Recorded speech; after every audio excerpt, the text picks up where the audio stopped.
All right, well, thanks everybody for coming back after the break. It's great. So we're going to talk about succession planning now, which Keith has talked about in his section about being part of the overall performance management process.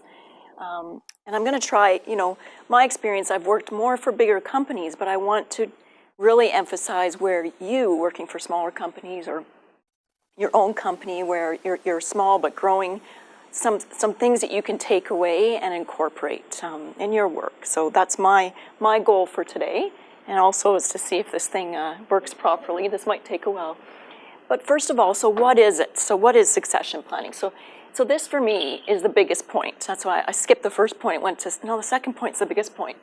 Is developing a plan to have the right people in the right roles at the right time. So in a perfect world, that would be the way it would be for your company, right? The right people in the right roles at the right time. But things don't stay like that. People, they move on, and that's where succession planning comes in. You need to always be planning for what if someone does? What if one of your key players moves on to another company, leaves all of a sudden? How are you going to fill that role? Do you have the resources internally? So we're going to go through all this discussion in succession planning. So part of this, it involves, first of all, identifying what your critical roles are. And we'll talk about this in more detail, what a critical role means, but first determining that for your company. And then once you develop those critical roles, creating a plan to fulfill future staffing needs. So these are the roles that are critical to the business. Who's ready now? Who's ready in 1 to 2 years? Who's ready in 3 to 5 years, going out into the future. And if there aren't people ready or in the organization, we need to look outside and start talking to people now, not wait. So those are some of the things that succession planning involves. So let me ask you this before we go on. How many of you have been involved with this process at your current work or any other work? Anyone? Any show of hands? Just who's been involved? Yeah, I guess you're it, right? You do it for, that's right. Okay, so one person. Do you know if your company has succession planning? Do you know if anyone else is talking about this? So they are discussing. Yeah, good. Okay, great. So as we go through kind of my experience with the process, and we can talk about what you've seen in your companies as well, and hopefully take some tips for things that you could possibly do differently too. Oh, see, I knew. Wow. This is really sensitive. This is, why is it? She beat your record. And I did builds. So do you guys know what builds? So each point is another click, so I'm gonna be in big trouble. Okay, there. Maybe I have to use my left hand. So succession planning, so it supports the business strategy. So it's not just about HR, it's supporting the business strategy and the continuation of the business. I mean, it's really about the success of the business, because if you don't have the right people, the business isn't going to continue. So it's that critical to make sure that you have these conversations. And so if you have a performance management process or you're thinking about implementing one, this should definitely be a part of that. And in the larger companies that I worked for, the formal process happened twice a year. It happened in the spring and it happened in the fall, where all the key leaders got together and talked about all the critical roles and all the different areas of the business. Now, we'll talk about how that could work for your business. I think the key there is, the second part for me is the biggest part, I think, that I want you to take away today, is this career development conversation. So it's different than the performance review conversation. It follows, it's tied into that, but it's different. So I'm going to spend a lot of time here, because I think this is the part that won't cost you any money. It's only going to cost you your time, to focus on doing this right. Because if this is done well, and that's why I emphasize that in italics, if it's done well, it's going to positively impact employee engagement. It's going to make people want to stay at your company. And if it's not done well, it could really have the reverse impact. So really important that that's done well. So I know part of the presentation today, we want to talk about technology's impact on all these things. So how, doing some research as well, and just from my own experience, I know succession planning works best when you have facts, you have data, you have facts around. And part of that is performance review, ratings or assessments, on how people have been performing. Because those are the things that are going to tie into who you're considering for future roles. And other data about, years of service, other areas or other organizations that people have worked in. And, so organizations have already made huge strides from when I started in HR in the early 90s. I remember paper files. We'd have to research, okay, so how long has someone been here in this department? And we go to the paper files and we start looking for this, where's their hiring information? And it was that cumbersome. So thankfully, this has improved. So processes like, and you might not know if your company uses these, but SAP, SuccessFactors, Oracle, ADP, payroll's tied into a lot of these. So these systems have really made a difference in getting the data that we need to make succession planning easier. Now, when you're smaller, yeah, you're still relying on paper. But as you grow, it's good to know that these systems are out there and that you can talk to larger organizations. So yeah. Are those like digital HR systems? Is that what those are? Yeah, like tracking employee records, payrolls tied into that, all that kind of. So as you get bigger, exactly. So see if the payroll system you use has the capability to run reports to other reports on employee data for sure. PeopleSoft was one. I don't even know if is PeopleSoft still around? I believe it is. Yeah, that's one that I was familiar with years ago, and I think it's still around. There's so many different things that I remember when I worked in labor relations, grievances were in there, so we could even, track the outcome of grievances for years. And the data is only as good as the data that's input as well. So that's always a challenge, because then you run a report and what? That's it? So it's not perfect. There's still a lot of frustrations with the data. But bottom line, you find something that works for you based on, it might be an Excel sheet. With small companies, I've helped them just get Excel sheets together for performance ratings and, just something that simple, that just some way that you have everything together and that you can have some data to refer to. Another technology that I just wanted to bring up, like you already brought up, like Google Docs, Dropbox, these are more like collaborative, and I'm still learning about all these type of systems, but how that impacts succession planning is that, people are working remotely, so say you and your manager, you're having a developmental discussion, but you're in another province that day. Well, you can connect on Google Docs or Dropbox and share documents and work on them live together in this collaborative workspace. It's unbelievable, really, how far we've come. So it's, there's a lot of tools out there, and some of these aren't that expensive, for smaller companies. Just a subscription to Google, to Gmail, Google, like it's myself as a small company, it's not that much to be able to use some of the good tools. You don't have to spend a lot of money on the SAPs, or those are bigger systems that bigger companies would be using, right? So that's how I've seen technology in a few areas impact HR succession planning. How will it impact in the future? Well, no one's got a crystal ball, but I know it's going to keep going for sure. So and if you want to learn more about this, I have the article here, bless you. But I'm not going to go into a lot of detail, but this is really interesting stuff. This blockchain technology will increase the availability of accurate, secure HR data and HR metrics in the future. And so I'm not going to describe this in detail, but it's really a type of decentralized database where individuals would put in, say, their university degrees. And then when they apply for jobs, they can give people access to this information. So what a difference that'll make for recruiters. You think about, I remember back in the day trying to confirm that someone had a degree that they said, and I'd be calling the university, or, you wouldn't have to do that anymore. So someday this could be really advanced, that all the information will be there, because this is sensitive information. There's got to be, so this blockchain technology is finding ways to deal with this very confidential, sensitive information in a way that is usable for groups that have been given access to it, which is quite fascinating. But bottom line, people analytics, they'll continue to evolve. So reporting dashboards, companies are starting to use more metrics, right? That's because I always said what gets measured gets done. You know, if you don't have some measures to see where you're at in HR, it can sometimes be hard to get some real good measures together to see how programs are going.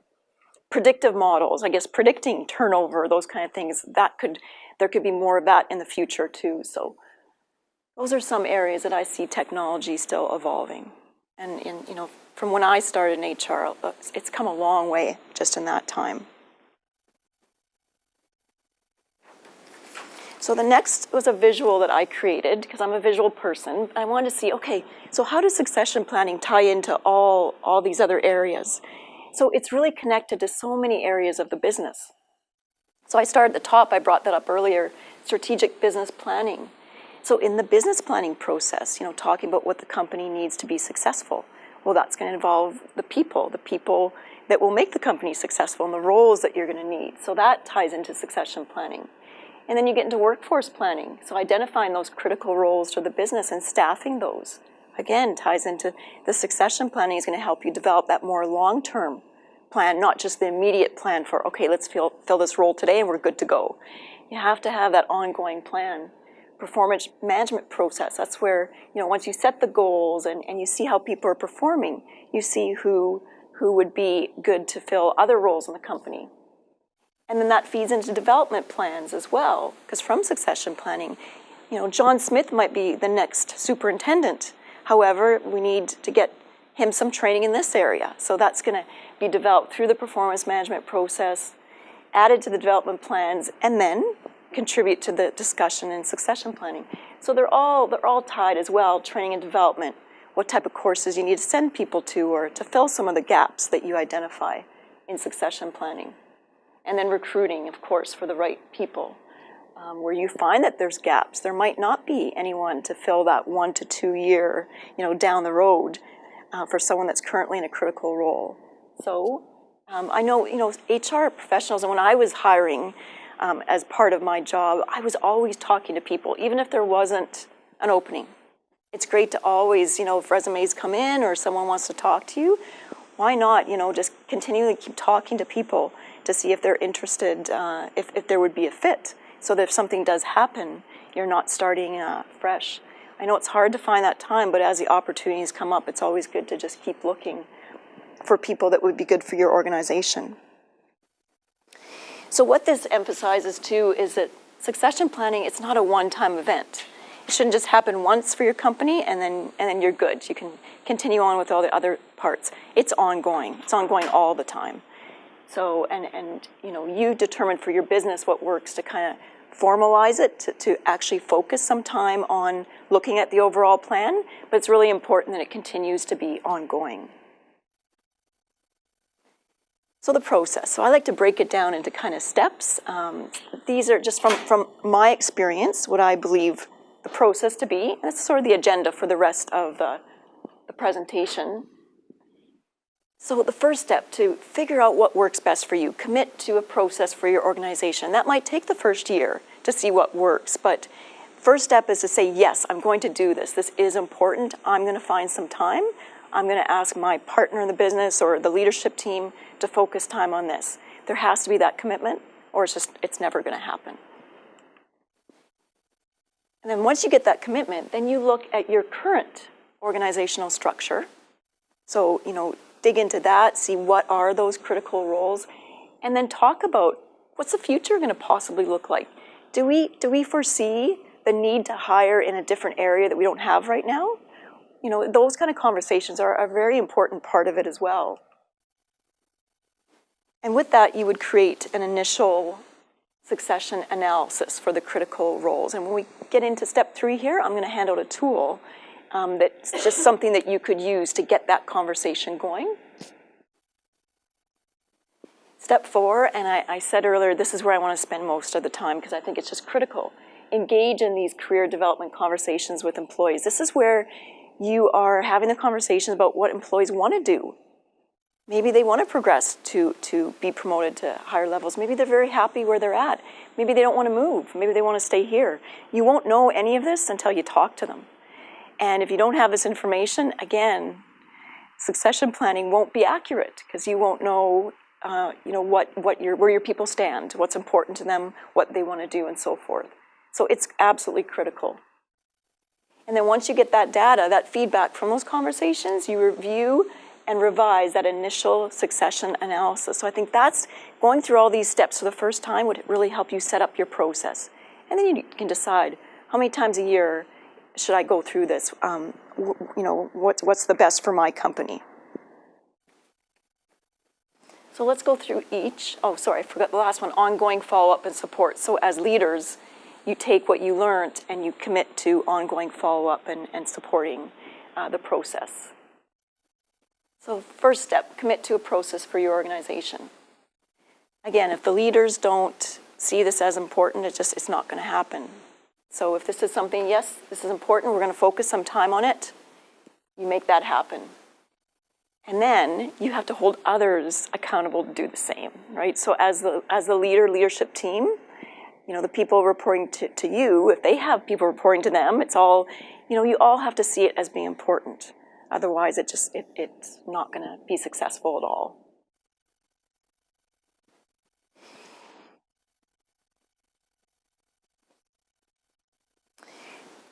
So sorry, I forgot. Oops.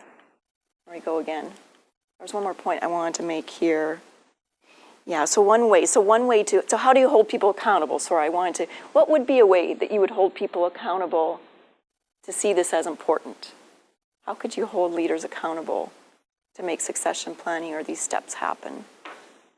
The conversations, like the career conversation, how can you hold someone accountable to have that happen?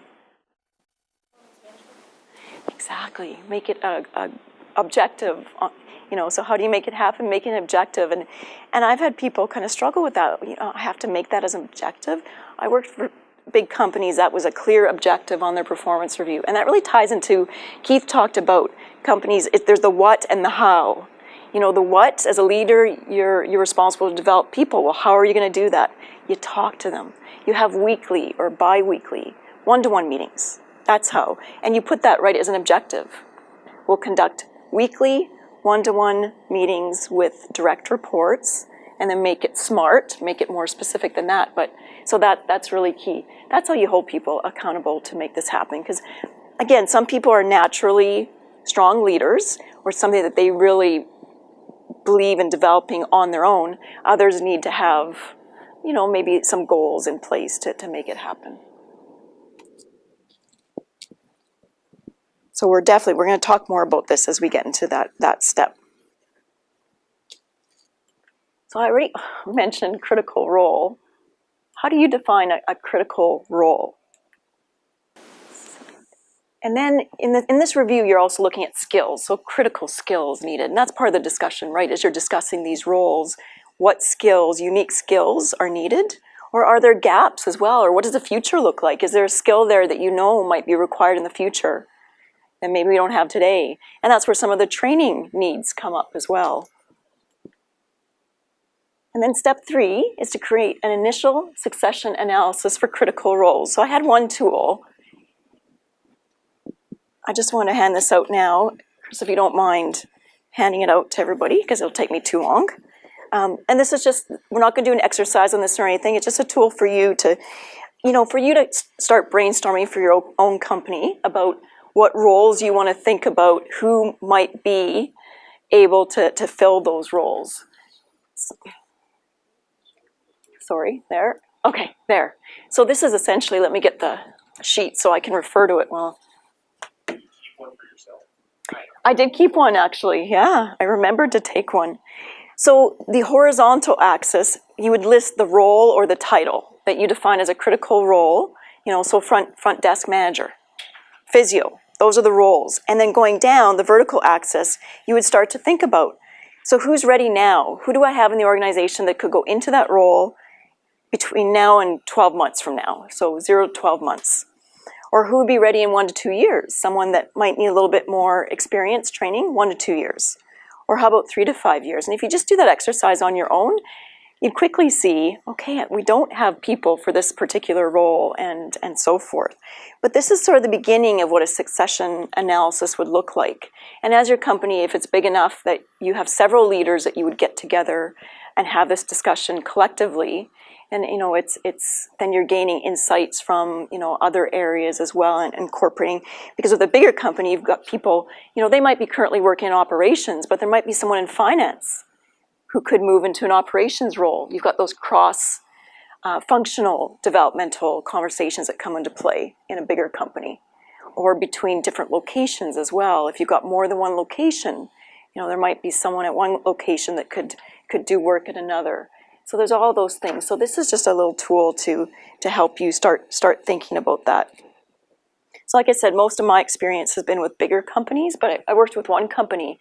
It worked really well. They had, in the city I was working at that point in time, 5 plants, so 5 manufacturing facilities. And I think it was more than twice a year that we met. I think it was once a quarter. And they had different levels of, they called them personnel development committees way back then, but that was the HR planning, the way of, succession planning. And so what they would have, for instance, is the area managers, so say superintendents. So like you talked about the calibration process with performance management, and that we get all the area managers from the different facilities together, and they would focus on the level below them. So essentially, you know, who would be ready to go into a superintendent level. And so they'd talk about their current incumbents and it was interesting to see the dynamics, because if one person from one plant wanted so-and-so from another plant, oh no, they need more time in this role. So as HR, you were facilitating a lot of that, because there'd be people trying to hold on to their people and not wanting to let them go. But it was a really great way to encourage that, because as the company grows, that's what's tougher, is identifying roles for people at other locations, not just where they're at, because that's what's going to really help retain people if they're interested in progressing and learning other parts of the business. So that's just one tool that I wanted to share. And I'll share another tool when we go through the case study portion. All right, this is the big one. And this is something that I think that you, as a small business owner or working for smaller companies, this doesn't cost any money to do well, just to have really good career development conversations with employees. And these need to be ongoing. So I love hearing that, you know, if you're talking to employees every 2 weeks, it's not saying you have to get in a deep conversation every 2 weeks around their development. That's not going to happen. But at least committing, I know some leaders that I worked with, they would say, you know what, once a month. So if they conducted one-to-one meetings with all their direct reports every 2 weeks, they'd say once a month we'd make sure it was on the agenda, we'd talk about their development. So we'd make sure an agenda item was a talk about development. You're talking once a month? That's 12 times a year? That's amazing. That's amazing, because a lot of other companies, you know, that I have worked with, or they have trouble talking once a year with employees, right, with their performance reviews. So having it a part of the ongoing conversation is really going to lead to success in your succession planning, because you're going to know where they're at. So I've already said that, really, but it's got to be viewed as important to both the employee and the manager for it really to be valuable as well. So hopefully the employee sees the value in it too, and they're going to want to have those rich conversations with their employees. So how many of you work for companies that have ongoing career development conversations with their employees? One. Anyone else? Do you know if these happen? These working on? Okay, so the beginning of it. So 2 out of 8. That's not bad. That's about 25%, isn't it? My math. Quick math, HR math, right? So having those, do you feel that they're effective? Like the conversations, are they effective? And you know, we'll keep talking about this and in the case study, but I think you have to think outside the box then. Doesn't mean, developing doesn't mean that you have to go to a course, that you have to, there's so many ways. I had to quote what's in your blog, Keith, because I enjoyed reading your blog.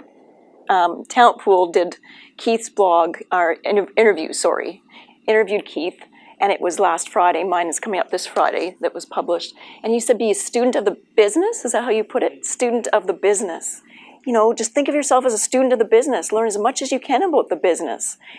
Because if there isn't the money, I remember, so thinking about my work in manufacturing, I remember one supervisor, yeah, there wasn't the money to go out and do courses, because even big companies have cutbacks on all these things.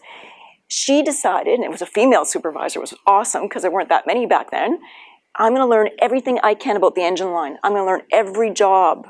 I'm telling you. And so she became a student of the business. She learned every job. She spent time with every assembler on the line. She got promoted, and she deserved it. She was very, very good at what she did, but she took the time to learn the business. So no matter what business you're in, you can think about other ways to really develop other than going to courses. And we have to in challenging times, right, where the money just isn't there. Absolutely, yeah. All these things come into play around, yeah, having the development for employees. And again, so here, a few other reasons why managers might be uncomfortable with having these conversations. They're not trained effectively. They're not given the tools on how to have these conversations. I saw that a lot in my HR career. You know, you just assume, you hire someone because they were a top-notch technician, you assume they're going to be a brilliant manager of people. You can't assume that. You need to help give some people some tools to allow them to have the conversations. Some people don't understand the importance of the conversations either. And that's really, they don't see how important they are, or they're not held accountable to have them. And then this is the last point. Most people, they don't want it to just become about money or talk about being promoted where there aren't. So that's where we have to think outside the box and really see as a company, where do we want to look for opportunities for people when things are tough. So how can we prepare for this conversation? So I believe a manager's role is both giving feedback and coaching. It's a balance, and that's why I said a balance between these two. Can someone tell me what the difference is between feedback and coaching? Thank you. So yeah, feedback is very tangible, what you've done, maybe your performance, and coaching is, talking about, that's getting into more the development and how you're doing things as well, and it's asking more questions as a manager than it is talking more.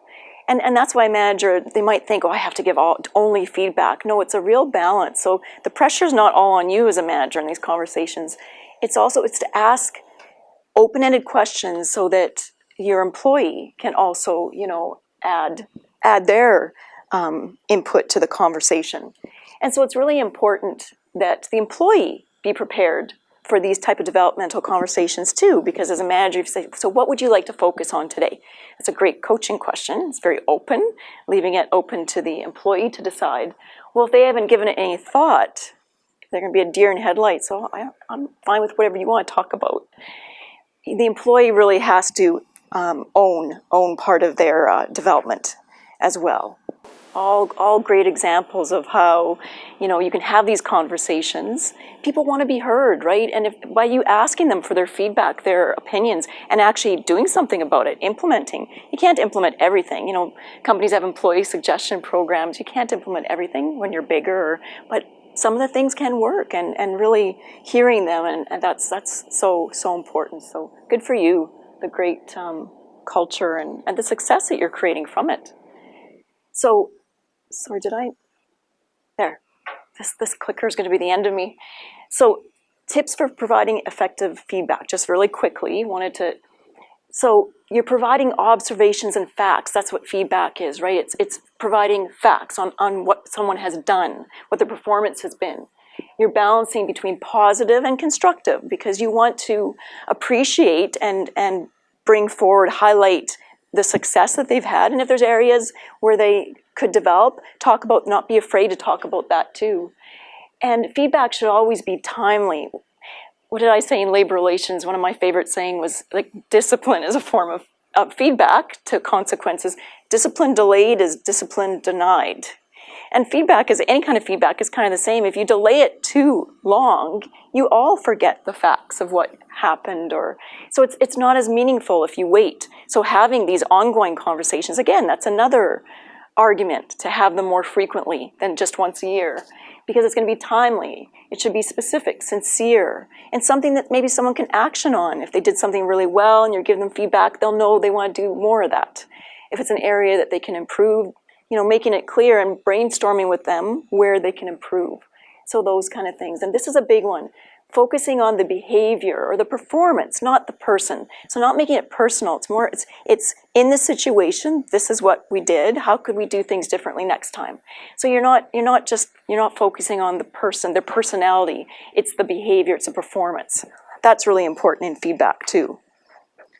And then how coaching differs is this is more about conversation, letting the employee lead. You're asking open-ended questions so that they can focus on what's important to them. You're getting to the root of what's important to them by asking. So open-ended questions, questions that start with what, how, those are great open-ended questions to ask in coaching. And you're listening more than you're talking as a manager, actually, in coaching. And when you're coaching, you're believing in the employee, because you want them to be successful. As a manager, obviously you want them to be successful. And it's important to express the confidence that you have in them, to acknowledge them when they've done a good job, to acknowledge them when they've showed up in a positive way. So it's really important to bring that up in coaching too. And then as a manager, I call it inspire, action, and accountability. And this is where, if you ask more questions, the employee might come up with a way of doing something that you probably could have told them that was a good way to do it.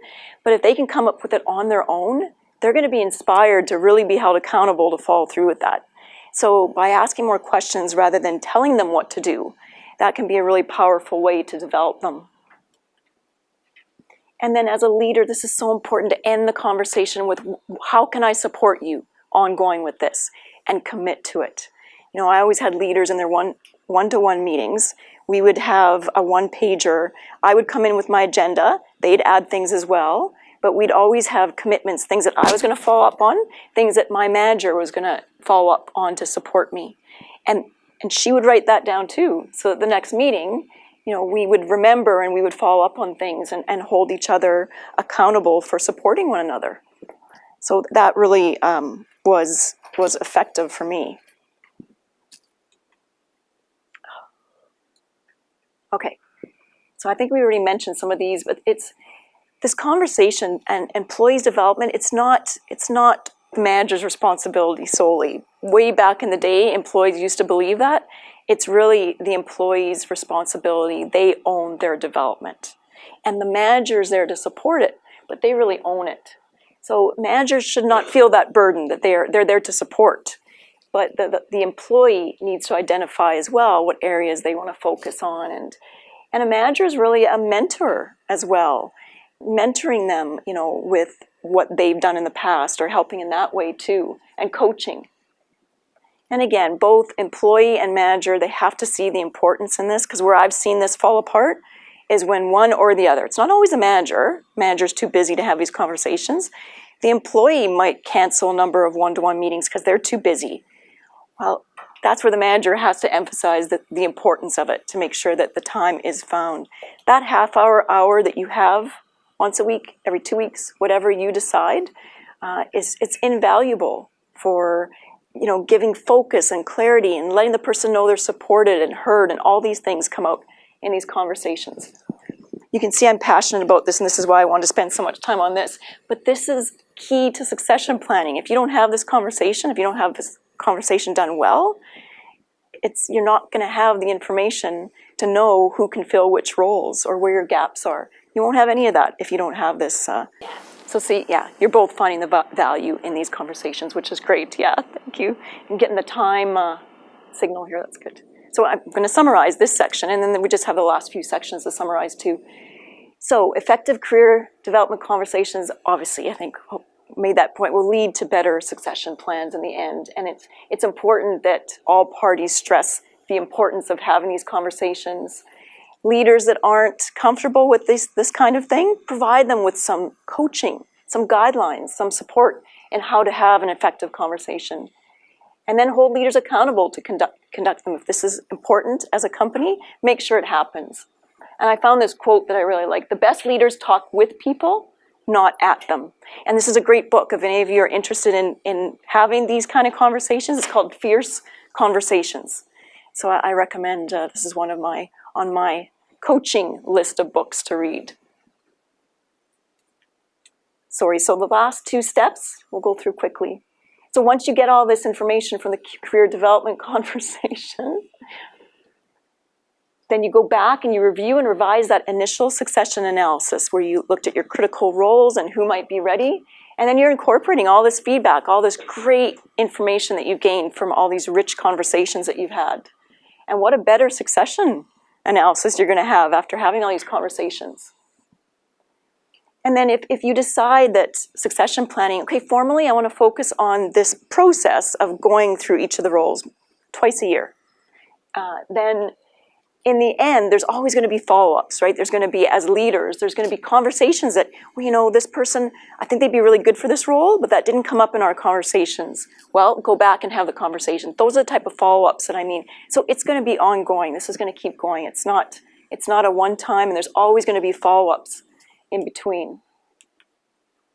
So no matter what size of your business, just find something that works for you around succession planning and commit to it and stick to it. Say, you know, we're going to start with this. We're going to start with having a formal process once a year in the spring. Spring's a good time. It's after performance reviews are done.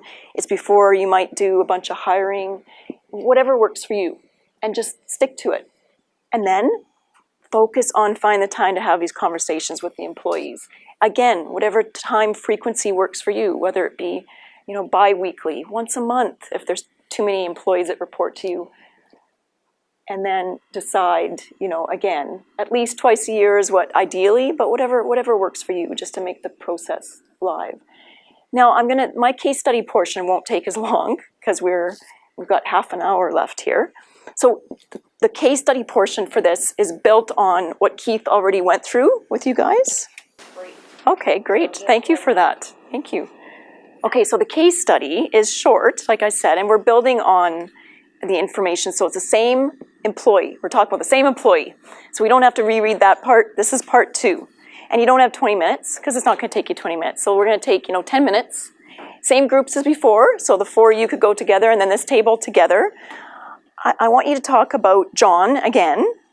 And here's the key question. What are some questions that you'll ask John? So you're preparing for a career development discussion with John. And what are some questions that you want? So I'm sure a lot of questions came up as you were doing part 1 of the case study. But using this form, so you're not going to have time to go. I just provided this career development review, this kind of like a conversation form, little template that you could use. But there's a section around key development questions. This is a part I want you to focus on, just talk about for the next 10 minutes.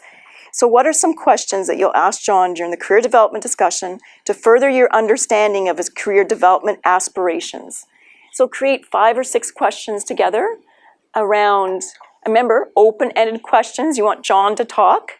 So if you could talk about that with your groups, and then just one person to share a couple of questions that they came up with afterwards, that'd be great. Yeah. All right, so sorry to cut to everybody short here, but we're going to start with this table, and just give me 1 or 2 questions, a couple of questions that you guys came up with for this conversation. So a few that we came up with were, so the first one was, what do you like about your current role or your current position? What are some challenges that you have with your current position? What can we do to help you grow your career? And even just the question of asking, like, do you have any desire to work in any areas? And if so, what can we do to, like, support you? Or what resources do you need to get there? How can we help? Great.